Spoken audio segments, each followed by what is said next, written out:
had to start from scratch. I had to start from zero, ground zero, and I had to rebuild. So during this time of me rebuilding, I became a trucker.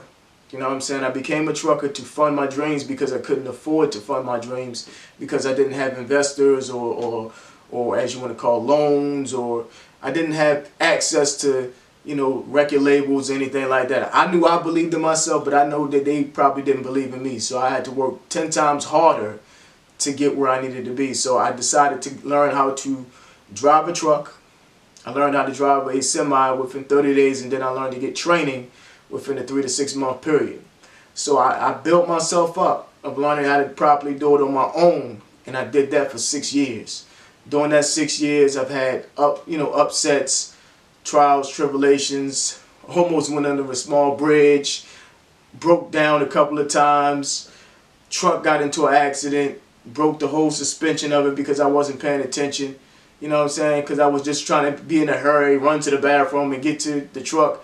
And it was a railroad track or whatever, and I fucking ran over it by mistake and broke the whole suspension of the fucking truck, costing $47,000, man.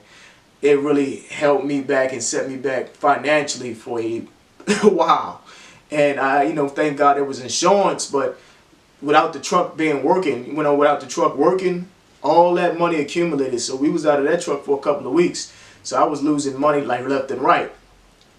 So it was really rough during that time period as well, being a trucker. I have been through every state and every situation and every organization that you can name, from going to the East Coast to the West Coast, down to Colorado to Canada. I actually got stuck in Canada once. I was in Canada one time. I actually didn't mean to go there. I was supposed to go to what is it called? Niagara Falls, but right by Niagara Falls and the border. But I didn't know what I was doing. The GPS took me the wrong way, and it sent me across the border to Canada. So now I'm in Canada. It looked like it looked like a whole nother world in Canada, bro. So I'm going to Canada, going through there. It looked like a bunch of nothing. I mean, it just looked like you stuck in the 70s or the 80s or something. Like, they had box TVs and shit. They had all kinds of crazy stuff at that time. I mean, I didn't get the chance to go to like a city like Toronto or a city like Vancouver or anything, but I got into the area where they made you break your seal because you were going across country lines and shit like that. And I remember going through Mexico too. I had a moment when I went through Mexico, and it was crazy as well. They'd search your truck, they'd see if you got drugs or anything, especially if you go to Little Tijuana and stuff like that. So when you go across the border, they will make sure you ain't got nothing. You better make sure you got your passport, your driver's ID, and it was just a lot of stuff. You know what I'm saying? I've experienced a lot. I've seen a lot of crashes. I've seen so many things with people dying in trucks, man. It was just very difficult doing that job. It was stressful. Imagine just being stuck inside of a truck the size of a fucking bathroom for 6.5 years, right? And you're trying to make something, make this money, but that your bed is right here. You got this twin bed that's laid right here, and then you just wake up and stand up, and that's your driver's seat. And then you got your little refrigerator right there, and then you got your little, thing where you could, microwave. And just imagine doing that for 6 years straight because you needed the money. I remember how difficult it was to be successful. A lot of people don't understand like the difficulties and the stress that I had to go through. On top of learning how to mix, master, record, shoot music videos, buy artwork, create artwork, buy photos, shoots, and cameras and film equipment and all these different things that I had to do to make myself stand out and become the artist that I need to become, along with losing money too. So people don't tell you all the money that they lose and the sacrifices that they had to make to get this far. So, it's been a journey and it's been difficult. I never had it easy. So during that time of me driving the truck, I developed a health scare. I pretty much had, over time, like I said, of drinking when you were younger, it caught up to me and it caused the health scare with diabetes, which triggered me to have sleep apnea. So I do have sleep apnea, and that's pretty much when your throat becomes thickened, or as you want to call, your tongue rolls to the back of your mouth. Your tongue becomes lazy and it rolls to the back of your mouth, or it's too much what you would call like meat back there to where it's blocking your airways. So while you sleep, your tongue rolls over and it causes you to stop breathing. And I developed that, and I wasn't sure what was going on with my health problems because my blood pressure was through the roof.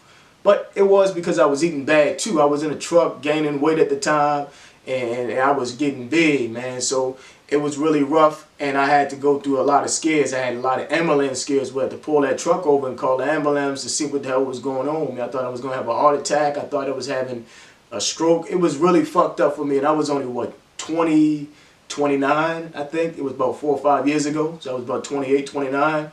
So I had to change my whole lifestyle. I had to change the way I eat. I had to lose weight.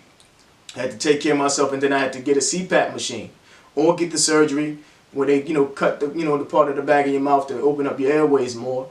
But I'm just glad I'm alive, man. It could have been 20 times worse.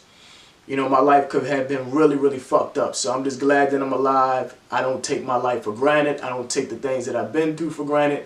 That's why I have such a positive outlook, because when you're facing death in the mirror and you're getting these hallucinations, because that's what was happening to me, because I was losing so much oxygen to my brain, I was getting hallucinations and stuff like that. I thought I was about to die. So for me, and then I felt I was having dreams like I was stuck in a container. Like, imagine just being stuck in a container, you can't breathe. And that's kind of what it was for me. So I'm just so glad that I got the help and the health benefits that I needed. And during that time with the diabetes, it fucked my skin up. I had this pretty dark brown rich skin prior to diabetes, and I got it back now because I went to a dermatologist to clear it up. But it made my skin so dark, and it was like dark on my forehead, dark around my cheeks and my eyes, and my whole face was just discolored, discolored and stuff like that. And I was just subconscious about it. And I ain't gonna ever not lie and say that I wasn't subconscious about my skin at that time, because I remember me being this handsome, chocolatey brown little guy. Well, I'm not little. I'm 5'8", 5'9". I'm average height, but but I'm not 6 feet something. You know what I'm saying? But I was this handsome, looking guy. And then when I see my skin as it got older, and I'm looking at it, it's dark and it's pitch and it's all uneven. I had subconsciousness about it. It made me feel uncomfortable. So I had to go and change my lifestyle for my body and my diet, to manage the diabetes. And then I started eating one meal a day and stuff like that to manage that. And then eventually I had to go to a dermatologist to get the skin cleared up so that I can have even skin. Like I said, I wanted my skin to be even, and I didn't want it to be super dark or just some Michael Jackson shit. I just wanted my skin to go back to normal. And that's what happened. It went back to normal because I got the health advice and the health assistance that I needed.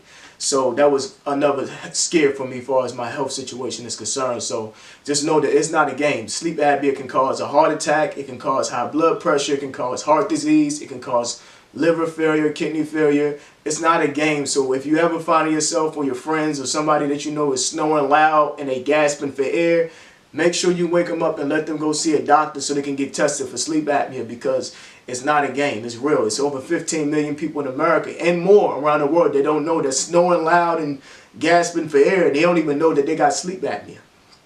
So it's very important that people get that checked out to save their health and save their life.